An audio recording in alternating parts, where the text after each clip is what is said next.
The galaxy had never known true silence before.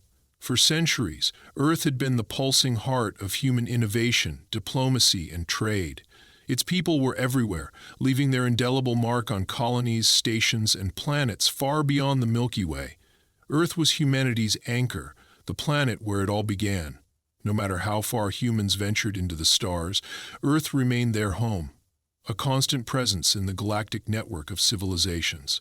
Then, without warning, it went silent. The first to notice were the traders, merchants who had regular dealings with human suppliers. Messages to Earthbound corporations went unanswered. Orders that should have been dispatched within hours never arrived. Ships sent to retrieve cargo from Earth's orbital platforms were met with an eerie emptiness. The platforms were still there, their massive structures casting long shadows over the blue and green planet below, but there was no movement. Docking bays, once bustling with activity, now lay dormant. When the silence stretched into days, the Galactic Council grew concerned. The Council, a coalition of the galaxy's most advanced species, had come to respect humanity for its resilience and ingenuity. Humans were a relatively young species on the galactic stage, yet they had risen quickly, their influence growing with each passing decade. Humanity had brokered peace in disputes that seemed unsolvable, developed technologies that baffled even the most advanced alien races, and, most impressively, survived catastrophic events that would have annihilated lesser species.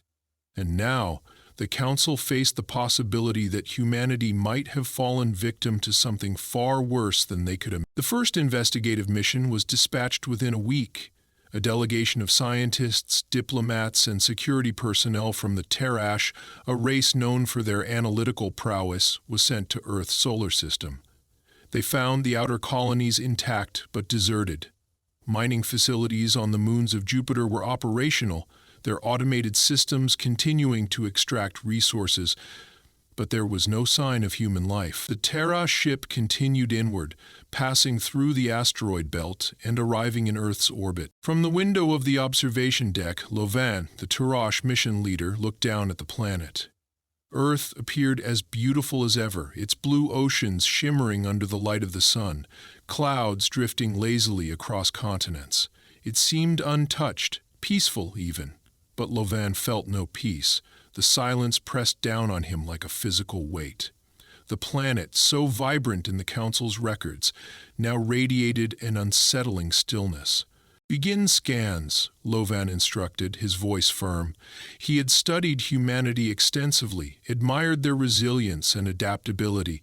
He refused to believe they were gone. As his crew initiated the scans, Lovan walked to the communication terminal and sent a broad-spectrum message to the planet. The message was simple. "This is Lovan, of the Tarash, emissary of the Galactic Council. If anyone can hear this, please respond." Seconds passed, then minutes. No response came. The scans revealed no signs of large-scale destruction. Cities were intact, power grids operational, yet there was no evidence of human life. The cities were empty, their streets devoid of movement. Satellites still orbited the planet, their signals weak but functional. It was as if humanity had simply vanished, leaving behind a fully functioning world. One of Lovan's scientists, a young female named Arali, approached him with a data tablet.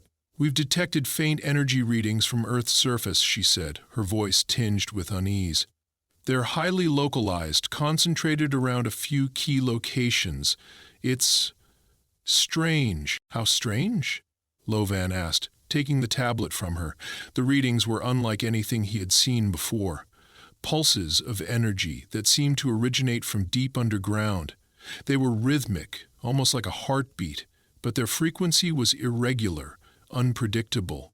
"We should investigate these sites," Lovan said. "Prepare a landing party." Arali hesitated. "Do you think it's safe? Whatever caused this, it might still be there." Lovan looked at her, his expression unreadable. "If humanity is in danger, it is our duty to find out why." The landing party descended to the surface in a small shuttle, aiming for one of the energy hotspots, a location that had once been New York City. The city's skyline was as majestic as ever, its skyscrapers piercing the sky. but the streets below were unnaturally quiet. The shuttle landed in the middle of what had once been Times Square, a place that, according to historical records, had always been alive with activity. Now, the massive digital screens that lined the buildings displayed static, their vibrant colors muted. Cars sat abandoned in the streets, and the occasional gust of wind stirred forgotten newspapers and debris. Lovan stepped out of the shuttle, his boots crunching against the asphalt. He was followed by Arali and 2 security officers. The air was breathable, the environment perfectly normal, yet the silence was deafening. Lovan activated his scanner and began walking toward the energy source. It was coming from beneath the city, somewhere deep within the earth. As they moved, the team passed remnants of human life. A child's bicycle left lying on its side, a cafe table with half-empty cups of coffee, a bookstore with its door hanging open. The scene was hauntingly pristine, as if the humans had simply stepped away for a moment and never returned. When they reached the source of the energy readings, they found an entrance to what appeared to be an underground facility. The door was sealed, its surface marked with human insignias and warnings written in multiple languages. Lovan studied the markings, recognizing the distinct design of human military technology. "This is no ordinary building," he said. "It's a bunker." Arali scanned the door. "The energy readings are strongest here. Whatever's causing them is inside." One of the security officers stepped forward, his weapon at the ready. "Should we force it open?" Lovan shook his head. "No. If this is human technology, it may be booby-trapped. We'll try to interface with it first." Arali connected her scanner to a terminal beside the door, working quickly to bypass its security protocols. The process took several minutes, during which the team grew increasingly uneasy. The silence of the city seemed to press in on them, the weight of their surroundings becoming almost unbearable. Finally, the door hissed open, revealing a dark corridor that led deep underground. A cold draft swept past them, carrying with it the faint smell of machinery and something else, something metallic and unfamiliar. Lovan turned to his team. "Stay close. We don't know what we're walking into." As they descended into the bunker, the rhythmic energy pulses grew stronger, their vibrations faintly perceptible underfoot. The corridor led to a massive chamber filled with rows of inactive machines, their purpose unclear. At the center of the room was a single console, its surface illuminated with a soft blue light. The energy readings were coming from this console. Lovan approached it cautiously, his scanner in hand. The console displayed a single message, written in English. Lovan had learned the language during his studies of humanity, and the words sent a chill through him. "Warning. The Voidborn are here. Silence is our shield." Lovan stood frozen in front of the console, the faint blue light casting ghostly shadows across his face. The message, though brief, carried the weight of a chilling truth. He silently read the words again, his mind racing to decipher their meaning. The mention of the Voidborn stirred a memory, a vague reference in one of the ancient galactic records. The Voidborn were spoken of as myth, a warning told to frighten fledgling civilizations. No credible evidence of their existence had ever been uncovered, and yet here was humanity's warning, etched into the heart of an abandoned planet. Arali moved closer, her steps cautious as she stopped at his side. "What does it mean?" she asked, her voice barely above a whisper. Her wide, dark eyes reflected the light of the console, betraying the fear she struggled to suppress. "It means," Lovan replied, his tone grim, "that whatever humanity faced, they believed the Voidborn were real, and dangerous enough to warrant this." Silence. The chamber seemed colder now, the pulsating energy beneath their feet almost synchronized with the pounding of his heart. Lovan turned away from the console and gestured to one of the security officers, a tall, stoic man named Kelm. "Secure the area," Lovan ordered. "I want to know if there are any other access points or devices here." Kelm nodded sharply and began a systematic sweep of the room, his weapon scanning for movement. The other officer, a younger and visibly nervous man named Sarok, lingered near the entrance. His fingers hovered over the trigger of his rifle, and his eyes darted toward every flicker of light in the shadows. Arali knelt beside the console, running her scanner over its surface. "The energy pulses are emanating from below," she said, her voice steadier now that she was focused on the task. "This console seems to be connected to a deeper network. It's almost like a fail-safe mechanism." "Fail-safe for what?" Levon asked, though he suspected the answer. The thought made his stomach churn. Arali hesitated before replying. "Something humanity wanted to keep locked away, or to keep out." The words hung in the air like a dark cloud. Lovan stepped away from the console, his gaze sweeping the chamber. The machines that lined the walls appeared dormant, their metal surfaces covered in a fine layer of dust, yet something about their design was unsettling. Too streamlined, too precise.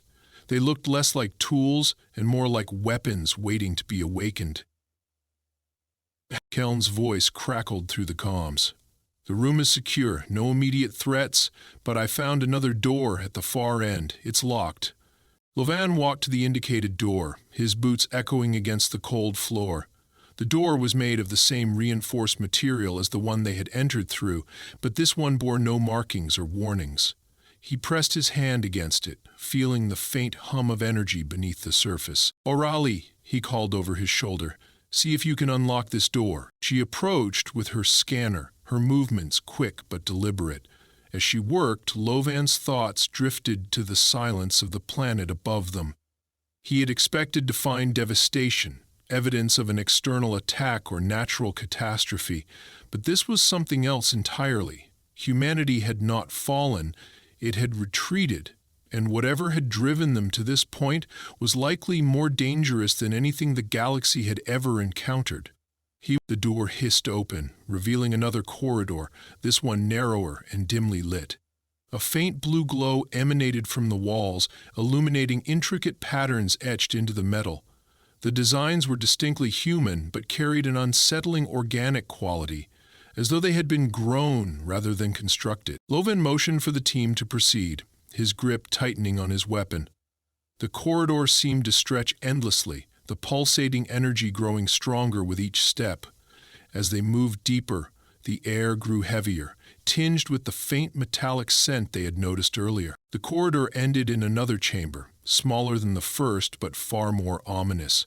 At its center stood a massive, cylindrical structure, its surface covered in glowing runes that pulsed in rhythm with the energy beneath their feet. The air around it seemed to shimmer, distorting their vision as though the space itself were unstable. Arali stepped forward, her scanner beeping wildly as she approached the cylinder. "This is it," she said, her voice filled with awe and unease.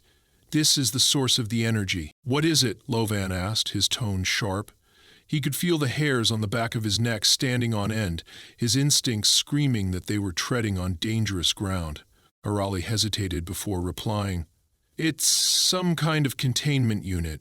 The readings suggest it's holding something inside, but the energy levels are off the charts. Whatever's in there, it's powerful and alive." The room fell silent as the team processed her words. Lovan's mind raced, piecing together the fragments of information they had uncovered. Humanity had gone silent to protect itself, that much was clear. But from what? And why had they chosen to hide rather than fight? Before he could voice his thoughts, a sudden vibration shook the chamber. The runes on the cylinder began to glow brighter, their pulsations quickening. The shimmering air around it grew more pronounced, and a low, guttural sound reverberated through the room. "Something's happening," Arali said, her voice tinged with panic. She backed away from the cylinder, her scanner clutched tightly in her hands. "The containment field, it's destabilizing." Lovan turned to Keln and Sirach. "Fall back to the entrance," he ordered. "We need to regroup and contact the ship." But before they could move, the cylinder emitted a blinding flash of light, forcing the team to shield their eyes. When the light faded, the runes were no longer glowing, and the shimmering air had vanished. The cylinder now stood dormant, its surface cold and lifeless. Arali checked her scanner, her expression shifting from fear to confusion. The energy, it's gone. What does that mean? Lovan asked, his voice low. She looked at him, her eyes wide. I don't know, but whatever was in there, it's not here anymore. Lovin's stomach tightened as he stared at the now silent cylinder. Humanity's warning echoed in his mind. Beware the Voidborn. If the containment field had failed, it could only mean one thing. The Voidborn were free, and the galaxy was in more danger than it had ever imagined. Lovan's pulse thundered in his ears as he stood in the now silent chamber, staring at the lifeless cylinder. His mind raced, piecing together what had just occurred. The energy that had been pulsing through the containment unit was gone, and with it, whatever humanity had hidden inside. The warning on the console upstairs echoed in his thoughts. The Voidborn are here. Silence is our shield. Orali was the first to break the silence. Lovan, she said, her voice barely audible, if the containment field failed, then whatever was in there is out, and if it's the Voidborn, we don't know for certain what was in that cylinder, Lovan interrupted, his tone sharper than he intended. He turned to face her, his expression grim. But we can't take any chances. We need to get this information back to the ship immediately. Kelm stepped forward, his rifle held tightly against his chest. What if we're already too late? If something escaped, it could be anywhere by now. Lovan met Kelm's gaze, his own filled with steely determination. Then we need to find out where it went and what we're dealing with. But first, we secure ourselves and make contact with the Galactic Council. This situation has escalated beyond our mission parameters. Orali nodded reluctantly, clutching her scanner as if it were a lifeline. Agreed. I'll upload all the data we've collected so far to the ship's systems. Maybe the Council's archives can shed more light on what we're dealing with. Let's move, Lovan ordered, motioning toward the corridor they had entered through. The team began their retreat, their movements cautious and deliberate. The weight of the unknown pressed heavily on them, each step filled with the lingering fear that they might not make it back to the surface. As they walked, the air around them seemed to grow heavier, the faint metallic scent from before now sharper and more pervasive. The walls of the corridor, once dimly glowing with blue light, now flickered erratically, casting strange, distorted shadows. Lovan felt a gnawing unease creeping up his spine, but he forced himself to remain focused. Did anyone else notice the temperature drop? Serac muttered, his voice barely masking his nervousness. The young officer's eyes darted around, his grip on his weapon white-knuckled. I noticed, Kelm replied tersely. His calm demeanor was beginning to show cracks, though he kept his focus forward, scanning for potential threats. The group pressed on, the flickering lights casting an eerie glow on their faces. Lovan couldn't shake the feeling that they were being watched. It wasn't a tangible presence. There were no sounds of pursuit, no visible movement in the shadows, but the sensation was undeniable. He tightened his grip on his rifle, his eyes scanning the corridor ahead. As they approached the chamber they had first entered, the sound of static crackled through their comms. Lovan paused, holding up a hand to stop the group. Orali, can you get a signal to the ship? He asked. She adjusted the settings on her scanner, frowning as she worked. I'm trying, she replied, her voice tense. The interference is stronger now. It's almost like something is jamming our signal. Keep trying, Lovan said, his tone firm. He turned to Keln and Serac. Stay alert. If something is jamming us, it means we're not alone down here. As Orali continued to work, a faint noise echoed through the corridor. It was barely audible at first, a low, rhythmic hum that seemed to vibrate through the walls.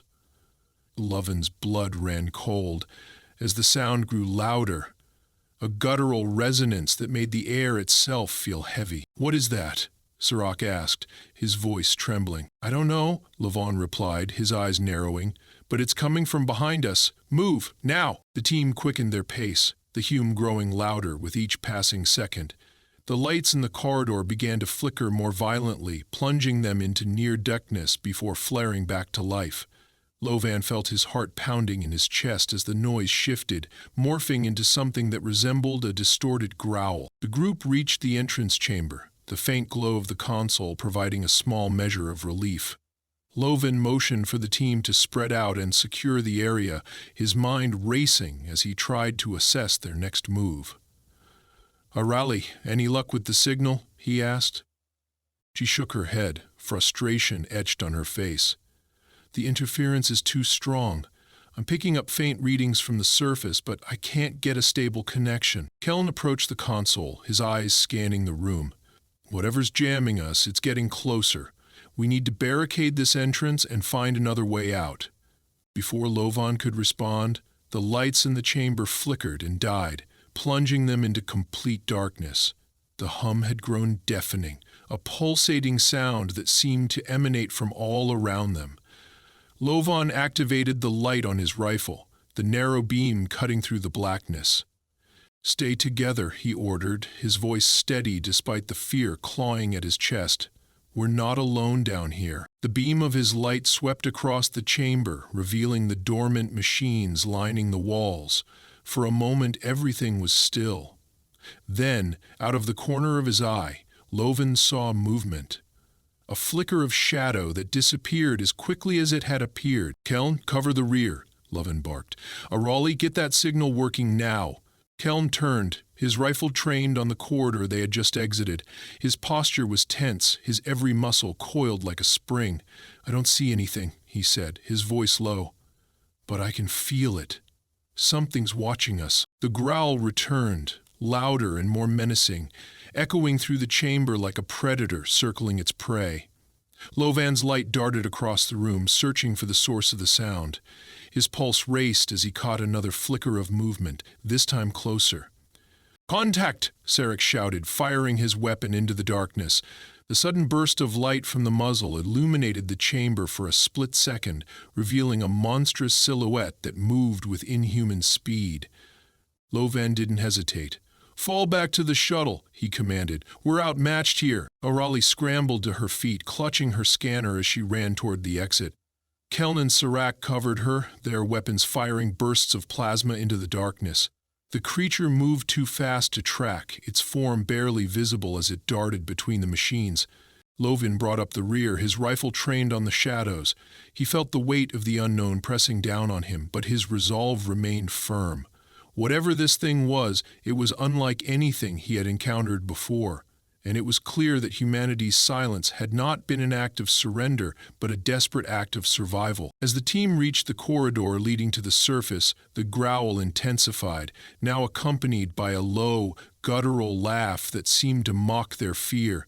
Lovan glanced over his shoulder, catching a glimpse of glowing eyes in the darkness. The Voidborn, or whatever it was, had found them. The air in the narrow corridor leading to the surface was thick, as if the atmosphere itself were conspiring against them. Lovan led the team with deliberate speed, his rifle at the ready and his eyes scanning every shadow. Behind him, Arali struggled to maintain her balance, clutching her scanner tightly while she occasionally glanced over her shoulder. Keln and Serac followed in the rear, their weapons trained on the darkness that threatened to consume them. The guttural laughter echoing from the chamber they had just escaped clung to their ears, growing fainter as they moved farther from it. Yet, Lovan couldn't shake the feeling that whatever was down there wasn't retreating, it was hunting. The faint sound of claws scraping against the metal floor reached his ears, sending a chill down his spine. "Keep moving!" Lovan ordered, his voice sharp and unwavering. He glanced back to ensure the team was keeping pace. Arali's face was pale, her breathing labored, but she nodded when their eyes met. Keln's expression was grim, his weapon aimed steadily at the shadows, while Sarak's wide eyes betrayed his growing panic. The flickering lights along the corridor cast erratic shadows that danced and twisted, playing tricks on their eyes. Each step forward felt heavier than the last, as if the weight of the unknown were bearing down on them. The silence of the surface, once a distant relief, now felt like an unattainable dream. Arali broke the tense silence, her voice trembling as she spoke. "Lovan, I've picked up residual traces of the energy we detected in the containment chamber. It's moving." "Moving where?" Lovan asked without slowing his pace. "Board us," she replied, her voice barely above a whisper. "It's not just one source either. There are multiple signatures, at least 3. Lovan's jaw tightened. The situation was spiraling out of control faster than he had anticipated. "How much farther to the shuttle?" he asked, directing his question to Keln, who had memorized the layout of the facility. "Another 100 meters, give or take," Keln replied, his tone steady despite the tension in his posture. "But if those things are closing in, we'll need to move faster." Lovan nodded, picking up the pace. The team's footsteps echoed loudly in the corridor, a stark contrast to the eerie growls and faint scraping sounds that seemed to follow them.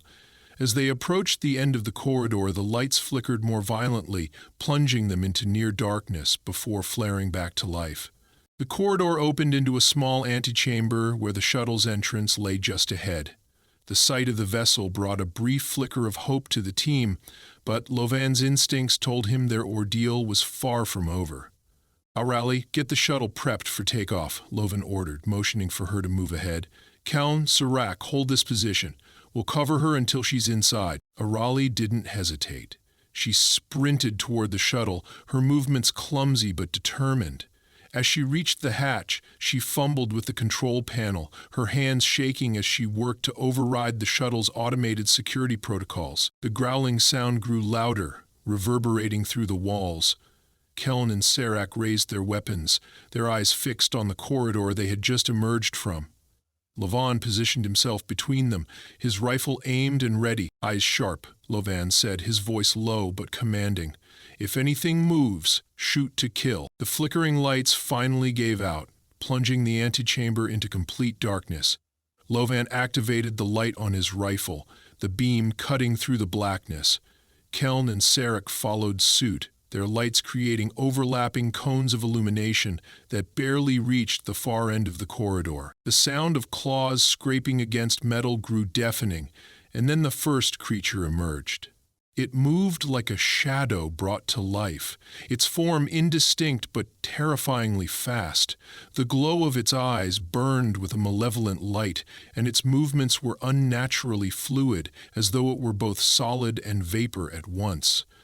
Lovan fired without hesitation, the burst of plasma illuminating the creature for a split second. Its form seemed to ripple as the energy struck it, but the impact barely slowed it down. "Hostile confirmed," Lovan shouted. "Engage!" Keln and Serac opened fire, their weapons lighting up the corridor with bursts of energy. The creature darted between the shots, its speed making it nearly impossible to hit. Another growl echoed from behind them, and Lovan realized with grim clarity that they were surrounded. A second creature appeared from the shadows, its glowing eyes fixed on Keln. Before he could react, it lunged, its claws raking across his chest. Keln staggered back, his armor absorbing the worst of the blow, but the force knocked him off balance. Lovan turned and fired, the plasma striking the creature and forcing it to retreat momentarily. "Keln, fall back to the shuttle," Lovan barked. "Serac, cover him." Keln stumbled toward the shuttle, blood dripping from a shallow wound on his arm. Serac fired in short bursts, his aim more erratic as panic began to take hold. The creatures were relentless, their movements too fast for him to track effectively. Aurali's voice crackled through the comms. "The shuttle's engines are online. Get inside now." Lovan grabbed Serac by the shoulder, pulling him toward the shuttle. "Move," he commanded, his tone leaving no room for argument. As the team reached the hatch, one of the creatures lunged forward, its claws narrowly missing Serac's leg. Lovan turned and fired a concentrated burst, the plasma striking the creature's head and causing it to recoil with a guttural screech. He didn't wait to see if it would recover. Instead, he shoved Serac inside and climbed in after him, slamming the hatch shut. "Seal it," Lovan ordered, his breath coming in heavy gasps. Aurali's fingers flew across the control panel, activating the shuttle's reinforced shielding. A deep rumble echoed through the vessel as the creatures outside began clawing at the hull, their guttural growls reverberating through the metal. "Engines are hot," Aurali shouted. "We're lifting off." The shuttle shuddered as it ascended, the creature's attacks growing more frantic. Lovan braced himself against the wall, his rifle still in hand as he scanned the interior for any breaches. Keln slumped against a seat, his face pale but determined, while Sirach sat beside him, trembling but alive. The shuttle broke through the surface, the blinding light of the planet's sun flooding the cabin. For a moment, the growls and scraping sounds ceased, replaced by the hum of the engines and the steady rhythm of Lovan's breathing. Arali turned in her seat, her expression a mix of relief and dread. "We're clear for now," she said. "But those things, they're not natural, and whatever humanity was trying to contain, it's far worse than we imagined." Lovan nodded, his jaw tight. "This isn't over," he said, "not by a long shot." As the shuttle ascended toward orbit, Lovan's thoughts turned to the Galactic Council. The Voidborn were no longer a myth. They were real, and they were hunting. Humanity's silence had been a warning, but the rest of the galaxy had ignored it. Now, the consequences were becoming terrifyingly clear. The shuttle shot through the planet's atmosphere, the burning friction of re-entry replaced by the quiet hum of orbit. Lovan stood near the cockpit, one hand gripping the edge of the doorway, the other clutching his rifle.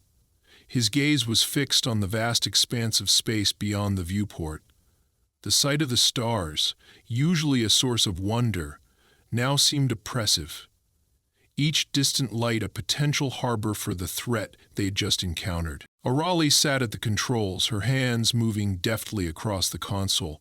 Her breathing was uneven, and a thin sheen of sweat glistened on her forehead, but she was focused.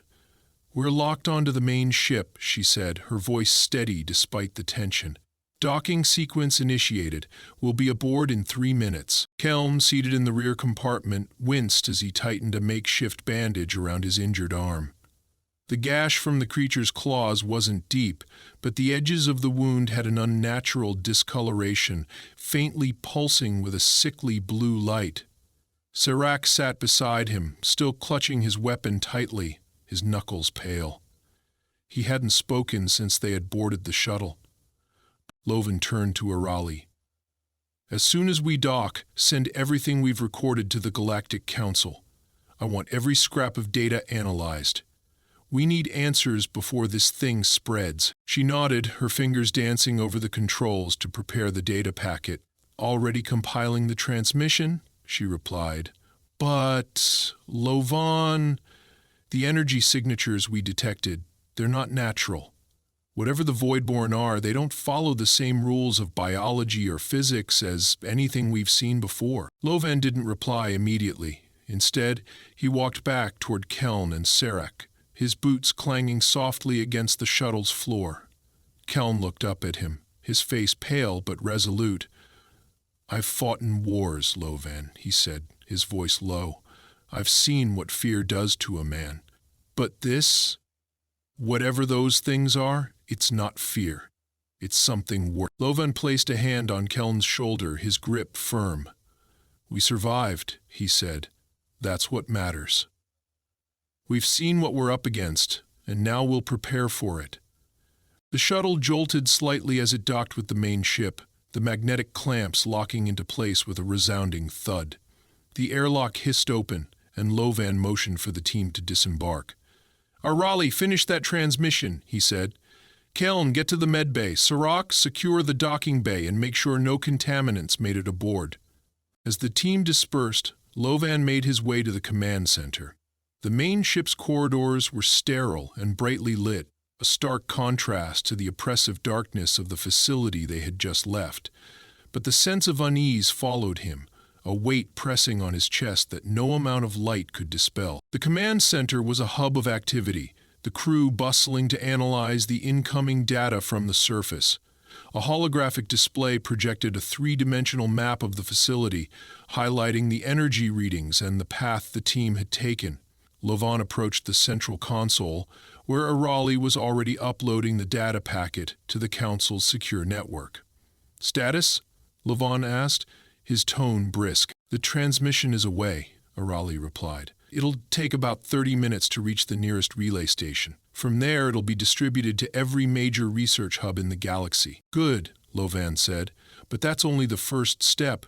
We need to prepare for a worst-case scenario." Arali hesitated, then glanced at him. You think. The Voidborn are already spreading, don't you? Lovan met her gaze, his expression grim. I think humanity went silent for a reason. Whatever they were trying to contain, they failed, and now the rest of the galaxy is going to face the same threat. Before Arali could respond, the holographic display flickered, a new signal interrupting the data stream. A voice crackled through the comms, distorted but unmistakably human.